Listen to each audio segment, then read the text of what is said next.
Hello everybody, and welcome back. Thank you ever so very much for joining me. I'm Count Christo, and this is the light in the East campaign. Now, the light in the East is guttering just now. It's guttering for a few reasons. I don't mean going into the gutter, I mean spluttering. It's guttering a little bit because our religious tolerance has radically declined under the rule of Padishah. I'm going to call him Ghiyasuddin. Ghiyasuddin the Mad took some pretty radical steps, and both our education system and our tolerance are plummeting, and obviously we need to try and do something about this to reignite the light of the Islamic Golden Age that we are trying to have burn bright. So, to that end, I'm going to build purely industrial and not technological buildings in Alexandria. But after that, we're going to try and build a bunch of universities. How's the communication coming down here in Alexandria? The autonomy is now going down by 0.28. How did the autonomy go up so much in Alexandria? It's trending down, but I guess the separatism is still going down, but that's not too bad. Making 39 ducats a month, which is obviously pretty good. Think we need much else just now. Always wanting to demote the greater nobles, of course. Could give them a gift. Should really give them a gift of cash when we can, because we're going to make them unhappy when we demote them. And I know, we're building towards the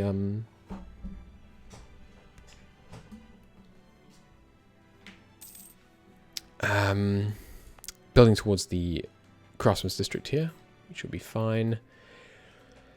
And yes, we established, unfortunately, in the last episode, we're never going to be able to integrate Macedonia, so we're going to just keep them as a subject until we want to integrate them, and then when we want to integrate them, we will do it by the sword, as it were. I may allow us to instantly... This is something I was talking to... I can't remember if I was talking to this about where I was talking to people about this. Was it the subreddit? Was it the private mayor and taxes Discord? I can't remember. I would really like a way in which you could militarily annex a subject, where you could subjugate a nation, and then there was a way to, like if you had them fully integrated, so you've gone through the whole, if you're not familiar, I haven't looked at this for quite a while, so let's take a look at it. You have this policy regarding the vassals thing. So right now, Armenian assimilation is complete. Once assimilation with a subject is complete, I believe there should be an option, militarily integrate. And what happens with military integration is it triggers immediately. It triggers a war between you and your subject. It makes all the rest of your subjects a bit peeved, like, I don't know, -50 opinion for decaying over 10 years or something like that. And you have a war goal which lets you take all of the subject's provinces for relatively low war score cost, and it causes no aggressive expansion. And then if you win the war and you take all their provinces, you get like a 25% core cost reduction on their provinces or something like that, to represent the idea that we should definitely quarantine the port, to represent the idea that it's already been integrated, and then you have a choice. You can integrate it with diplomacy points, or you can integrate it, by force. And what you're doing with that by force thing is you're not conquering the country exactly, which is why it should cause no aggressive expansion. You're basically saying to the people who you delegated rule of the country to, oh god, hang on, let me just think about this. Temporary unrest. It should get nationalism. It should still have nationalism, in my opinion, if you take it over in that way. We should go only Sunni men are welcome at court, because it will help with our remaining conversions, but it's gonna hurt on the unrest. It's not that bad, actually. But yeah, to simulate the idea that you can either negotiate with the people you've delegated the land to integrate, and you can only do that once the area is sufficiently assimilated and integrated into your system. Yeah, there's the rebellions. Or you can do it militarily. You can force out the people who are holding the land for you. But you'll see. -50 if your overlord's slaughtering a fellow vassal. Yeah, maybe it should be higher. But I don't know. I mean, maybe it should be different depending on how much they share in common. Like if I did it to an Armenian vassal, which is Miaphysite, maybe an Orthodox vassal should care less. But if I did it to an Orthodox vassal, then another Orthodox vassal should care more. Things like that. But But I'd really like that system where you can militarily take over an area, and you still then have to core it. Remember, it's you're not getting the land cost free, but that's just one of those ideas that I have. I know it would be a pretty complicated project to code, so I'm not certainly not proposing I do it, and I'm not really asking anyone else to do it either. Just an idea.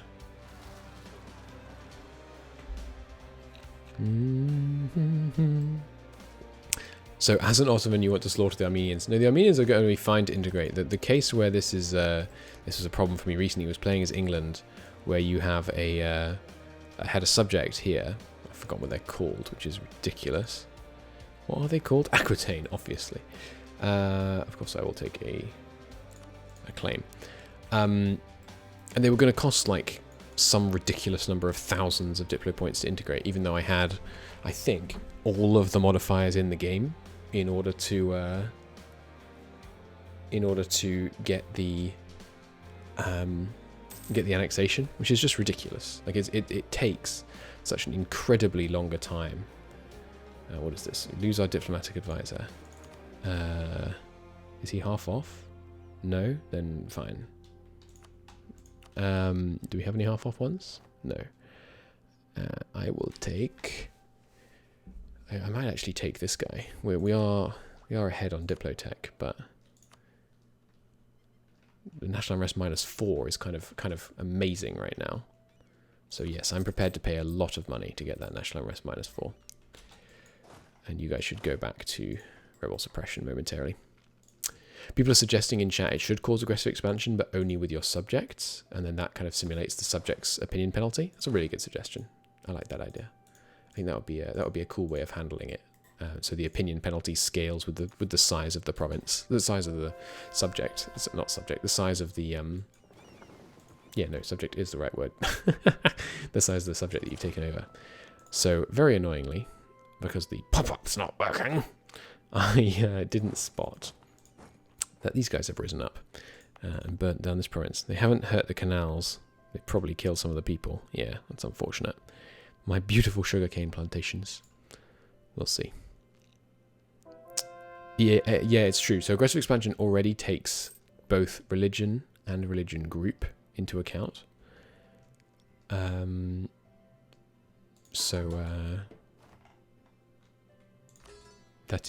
a good way of making sure that all gets kind of factored in. Oh, damn. Are we not going to be able to make this conversion happen? Oh, right. Because it's occupied. Yeah, fair enough. Even my great missionaries aren't quite capable of that one. Fair enough. Dum-bum-ba-dum. Dum-bum-ba-dum-ba-dum-ba-dum. Another rebellion. Okay, well, we can just send a small contingent to deal with them, and the rest can keep up on this. Good. And make sure we have a good general assigned here in time for these guys to arrive. Should be a pretty easy win with the general. Yeah, they're peasants, so they get far less cavalry than the nobles. Nobles still get too many cavalry, by the way, but oh well. Dun, dun, dun, dun. I think, to be clear, like the diplomatic system, what I really like about M&T is that the integration system with vassals, I like it. Like they integrate faster when they like you more, when they're of the right religion, when they're of a similar culture, all kind of stuff like that. And you can spend monarch points to speed it up. It's a good and kind of reactive system. But then the actual annexing is just murder because development is so much higher in MEIOU and taxes, and there are lots of modifiers that affect your core creation cost, and there basically just aren't enough that affect your diplomatic annexation speed. By speed I mean cost. So that's the issue. All right, we're going to be able to get these guys. Fantastic. Looking at some relatively cheerful lesser nobles. Give them another favour. I'd really like to demote some more grators soon if possible. No more rebels looking imminent. Down to just 2 rebel factions. Now we have that new guy in charge, so you lot can drill. Good, good. Oh yeah, and just to check, my modding did in fact work. Yes, indeed. We're no longer losing any yearly army professionalism. Good stuff. There's that conversion. We are getting some nice conversions done at the moment. I can't deny it. The pace of conversion is... you love to see it. To say it briefly, you love to see it.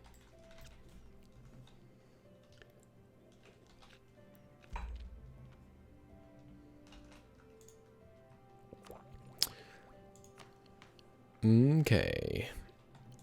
Really wish I could somehow just flip my greater noble and lesser noble loyalty right now. Okay, got the conversion done there. Good. Oh, sorry, that was a core, wasn't it? Not a conversion. Just 2 more cores to start. How long does it take to core a province for us right now? We can use this as an example.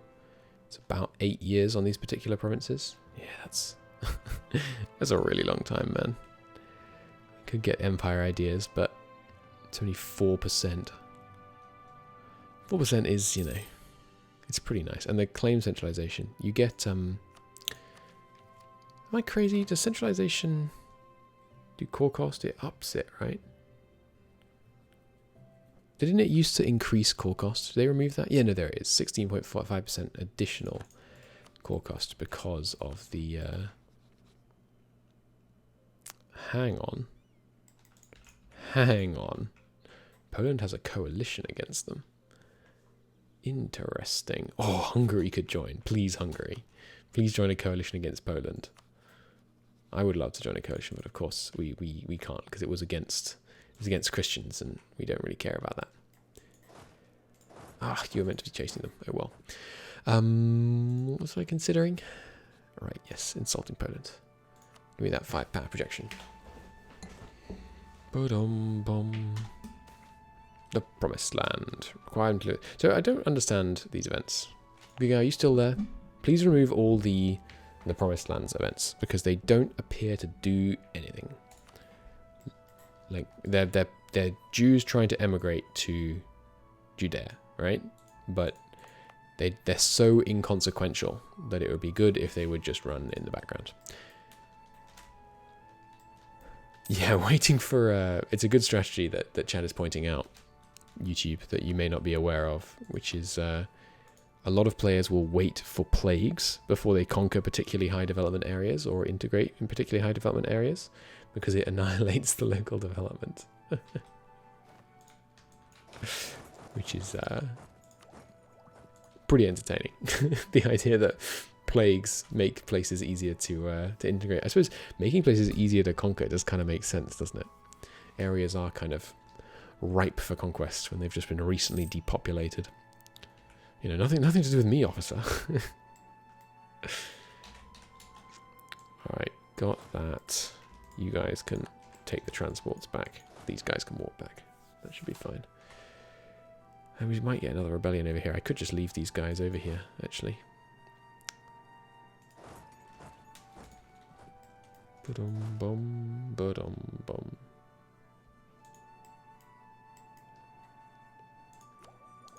Okay. Now, in terms of other production areas, let's take a look at where we might be missing some corporation guilds. So, Hudvendigar is a 0 autonomy, so we would really like one here. Only 57,000 population here. What about here? 90,000. We definitely want a corporation guild there pronto. I believe the other one was here. Only 50,000. It is growing, and the corporation guild would, of course, raise that, but we will see. We will see. Chat is thinking about getting into MEIOU and taxes. I should do a video on this. I've had a lot of people asking in chat, how do I start playing MEIOU and taxes? And I began doing a tutorial, which I didn't finish, and I will regret for the rest of my life. That's not true. I will regret until I do the 3.0 tutorial that I have not yet finished that the MEIOU and taxes tutorial. But Maybe I should just make a video called, like, how to start playing MEIOU and taxes. Detailing very briefly how you download it, what version you should download, and where you can find sources of information. But very funny, Anonymous. I do have a 2-episode tutorial which goes into kind of, here's how you begin to set up the mod. Here's how you like, here's all the things you should do before you unpause. But I don't go into like how exactly you download it. So maybe I should I could do that as a kind of you know, episode 0.1 of the 3.0 tutorial. Here's how you start playing MEIOU and taxes to begin with, because I imagine the install process is going to be identical. I mean, it is for the alpha builds that I've got already. That's not technically true, but not in an important way.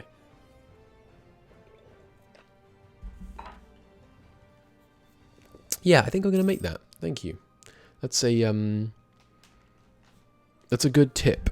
Not that you gave the tip, but that's a good thought that I had because of your question in chat. I'm going to make a MEIOU and taxes how to begin playing tutorial, which is just so to answer the question now, and this will help me think about what I'm going to say in the tutorial.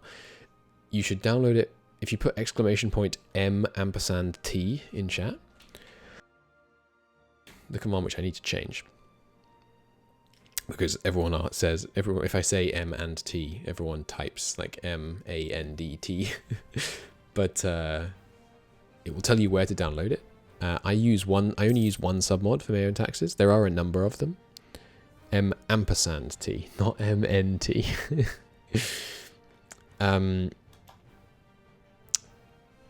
Yeah, so you need to download it from that link.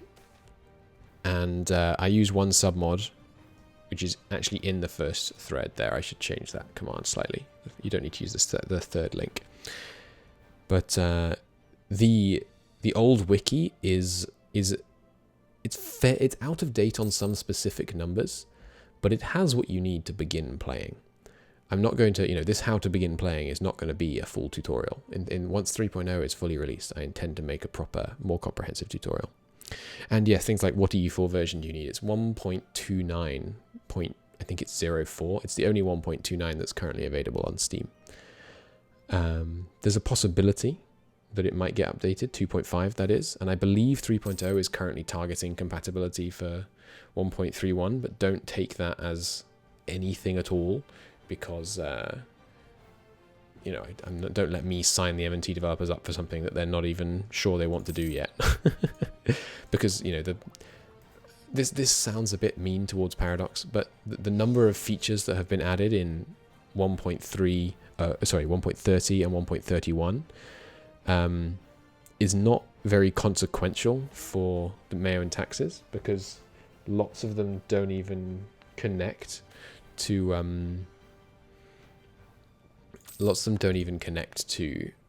the way that M&T runs and things like that, so that they just aren't very significant, basically. You can't download the newest version through Steam. You can, but it's not advisable. A, because the Steam version could get updated on you, and then you might end up with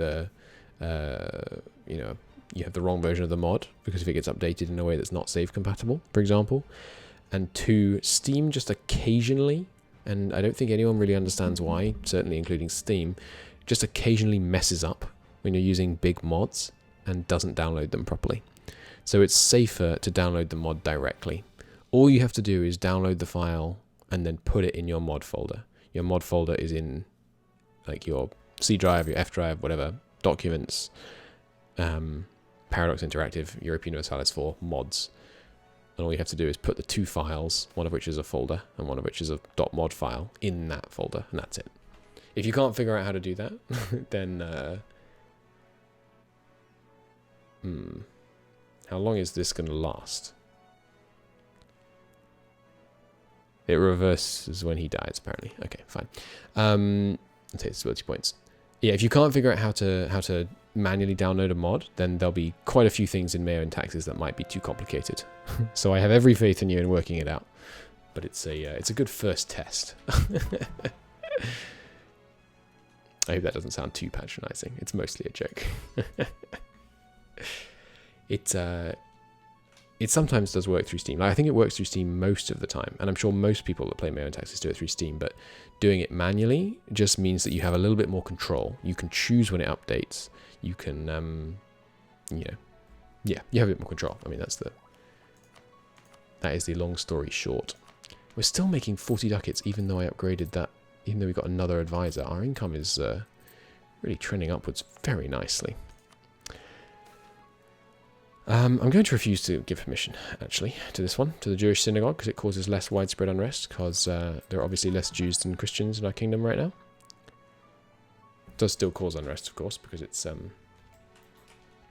still giving issues on tolerance, but still. Yeah, I mean, obviously the advantage of subscribing to the Steam version is that you don't have to. Oh God, I know where that is. This could cause problems. Please, please, please. Severe plague. Okay, well, could be worse. Could be worse. You do get automatic updates, which is good. But for example, let's say you do some submodding. Let's say you tweak something in the mod. If it updates by Steam, it just overwrites all of the changes you've made. Our ruler is dead again. Well, that's interesting. I would like to... We have 60 now. I would like to immediately donate static lands to the church.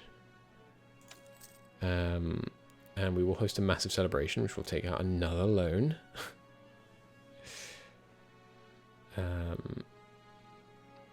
Yeah, we kind of have to for the prestige.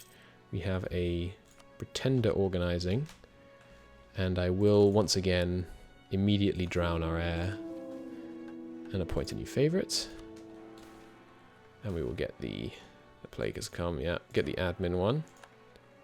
624. We may kick him out after another war that's given us some more prestige. And remember, this means it's time to go back to the wonderful world of low piety if we can. So we're going to start having useful minorities again. Which will slow down our conversion, but the plague has come. Where has it? To where has it come? We know from whence it comes, but to where? Here it is. Moderate plague in Chaldiki. So do we want to take plague measures? I think no. I think we will just let the I think we're basically taking the approach. Now, I don't want to get political here, but we're taking the herd immunity approach to plagues in this campaign so far. Nice. That's going to let us do one more conversion at once, because we're back up to 65 church influence. But yeah, we're taking the herd immunity approach, where we're just letting all of our people get sick and die, because it will help us economically in the long run.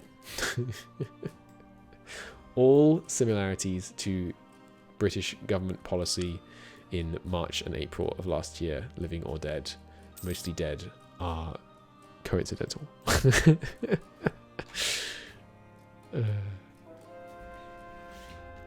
Conversion. Nice. Keep those coming. Ooh, lovely. 1.5 available there. If you're unfamiliar as to why we're having to convert the same provinces several times, Core and Alexandria, beautiful. It's because you convert, I think it's 10% of the population at a time, and so it kind of creates religious minorities when you convert, and then if your religious minority gets big enough, when you convert again, it gets bigger. And obviously, once the minority becomes a plurality, that is to say, the largest group, then you're good. No stability loss from that one. That's good. I expect this one will kill between 10 and 15% of the population. The expulsion of Mount Lebanon. The Emirate has managed to expand his influence over the travelers Al-Sham. We get less unrest in this area. This event chain is, I think, broken. It seems to fire over and over again, even if you expel, even if you take the events that are meant to kind of drive it out permanently. It just seems to fire over and over again. 6 shock, oh my lord. So we may kill that. If that keeps firing over and over and over again, I may go and just delete the event chain, because it's a little annoying, but oh well. We are I mean, I know obviously we've been in a long period of peace, hence why there's been all this kind of rambling. The conquest of the Mamluks is colossal, and we still haven't finished coring all of the provinces. We haven't even finished starting to core all of the provinces, but we are making headway at good pace now towards that. So there's 10%, 35%. You wouldn't do it to me. Oh yes. As I mentioned, the clicking that button and not getting a stability hit is the closest I come to gambling. There is another stability, which is very unfortunate if we're going to lose another one. Okay. We have not yet taken an administrative cadre. We're going to take the advisor costs, for sure, but it's going to be another 4 years before we can take that. I love stacking advisor costs down, because having tier 5 advisors the whole time feels amazing. You just end up with tons and tons and tons and tons of monarch points that you barely know what to do with, which is wonderful. When you say which elite do you take, I currently have taking appointed elite. We had military elite earlier, but the national unrest was too painful. And I love stacking autonomy modifiers. Tier 5? What are we going to take at tier 5? Let's have a look at tier 5. It's going to be an interesting question. I can do it while the game runs. That's pretty good. Regiment costs is pretty nice. Manpower modifier is pretty nice. I mean, 10% production is hard to say no. We're definitely not going to do the states. We can be a states general as a... Even as a a competitive inheritance. That's interesting. I wonder if that removes it. Parliament could be funny. If we could... Do parliaments work in there in Texas? We could be a parliamentary Ottoman government. We don't have to worry about this for like another 100 years or something. But I'd quite like to be... I'd quite like to be a parliamentary Ottoman government. That seems like that would be really fun. Oh god, he's going to give us 10% more construction costs? Lord, that sucks. Oh well. I'm not sure what the confusion is on level 5 advisors. You can upgrade advisors levels up to +5. So you get 5 admin points. So we currently have 4. We've gone up to impressive court. Nice. I didn't realize we would... Are we targeting level 5? Oh, we were. Okay. Changed by 0.4 last year, so we're currently overspending it. Interesting. Do the Mamluks get any bonuses to let them take over the Ottomans? The Ottomans give bonuses to take over the Mamluks in one more. Yes, you have something called war dynamism, which lets you just take their provinces with not in the peace deal after a certain amount of time of occupying them, and you get that over all of the Levant and all of Egypt. It's kind of broken, but we decided to just not complain. You didn't know this. It's from a... it's in a DLC, I believe. Can't remember which. One of the newer ones. It costs quite a lot to upgrade them. So to upgrade this guy from 1 to 2 costs the same as hiring a level 2 advisor, I believe. But it's nice. It gives you more flexibility about which advisors you take. Because you can take ones of the bonuses you like, even if they're lower levels, and then upgrade them. Yeah, it's true. I mean, this is one of the justifications I've been using to use so much war dynamism against both my better judgment and some people's very fair opinions. Is the Ottomans really genuinely historically did take the Mamluks in one war. So it's at least not unhistorical for us to do it. I'm really hoping this religious centre could get a wiggle on. It takes so long to convert places. Looks like we are not going to get the 15% dead event, so that's nice.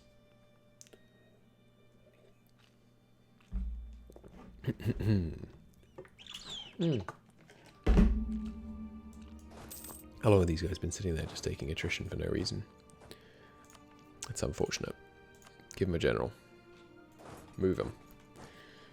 Get them drilling in the next province over. Must have missed the pop-up that said their general died.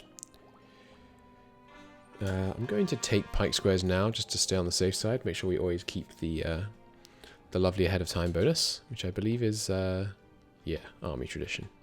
Which is really slowing the decay.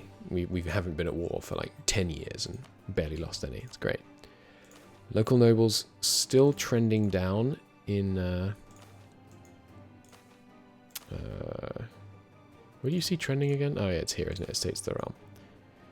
Yeah, right now all of them are losing loyalty over time just because we're centralizing Egypt, which is making them effectively lose wealth. Favors, you can have a magnificent gift. I'll pay the loan off later. Do I want to demote? And take the local lesser nobles to 34 loyalty. Yeah, I do. Much more manageable, no doubt. Much more manageable, no doubt. So much more manageable. No doubt about it.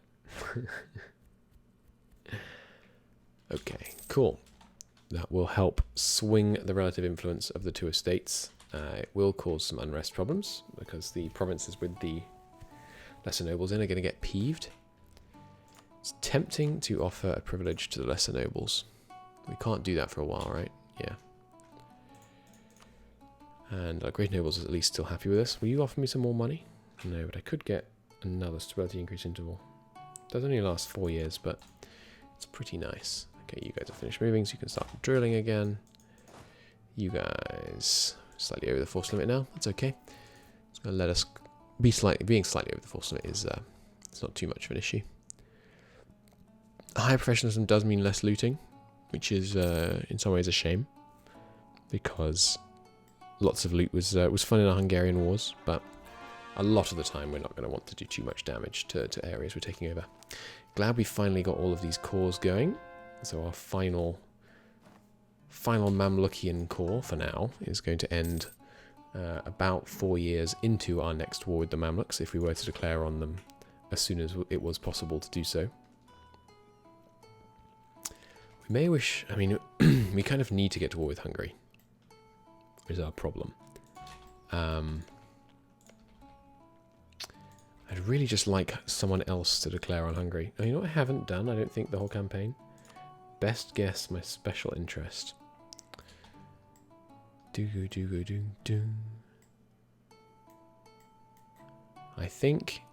think we should try and, I mean, as our manpower becomes ridiculous, as the overextension finishes and we start not just not losing out because of these provinces, but actually gaining a ton of manpower because of the provinces we have down here, we should be in a good place.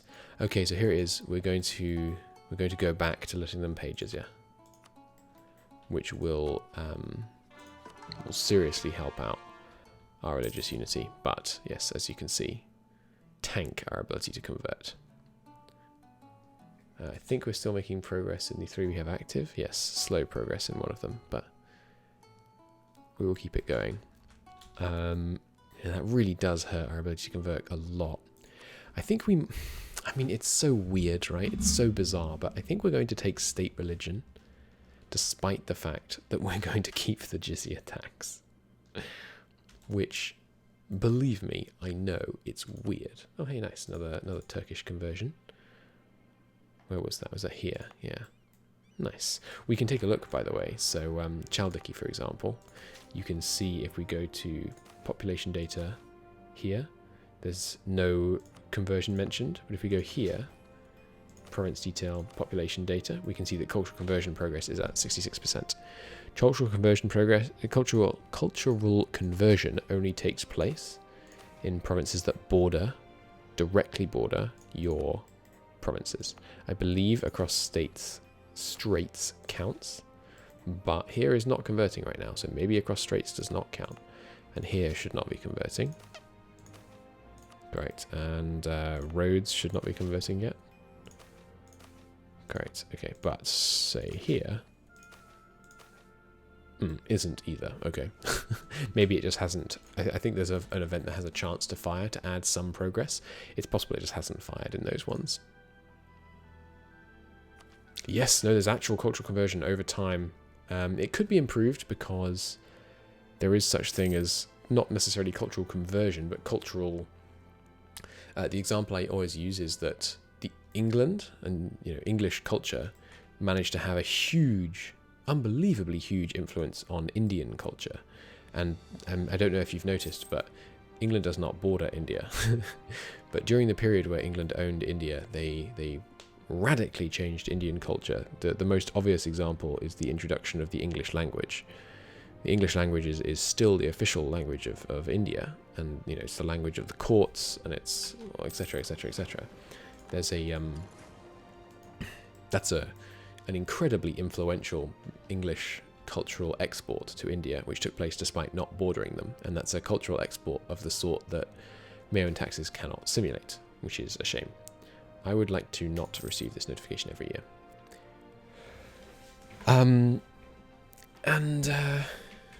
Yeah, I would like it if M&T did a bit of a better job simulating cultural conversion to that extent. And I mean, it's difficult, right? Because EU4 has this binary culture system. But I think 3.0... Am I making this up? I don't think I'm making this up. I think 3.0 has minority cultures in the same way that this one has minority religions. I mean, it's not quite the same way. It's more complicated, but we'll see. It's there's lots of stuff in 3.0 that I haven't kind of looked at yet, and I feel slightly hesitant to give some suggestions because I feel like, oh well, maybe that's already just there. But yeah, the cultural conversion over time is cool. It's also it gives an actual downside to accepting cultures, because cultures that are accepted convert slower, which is an interesting mechanic and a quite reasonable one in some ways, right? Because if you're accepting someone as your equal, why would they ever why would they change, Whereas right now we're not accepting Bulgarians as our equal, so that gives Bulgarians a motive to become like us. If they become like us, then they'll have more privileges, more rights, more abilities to advance in society and all that good stuff. This is a very long episode. I'm going to end this one here. Thank you very, very much for watching. It's been much appreciated. I will see you all in the next episode. Bye-bye.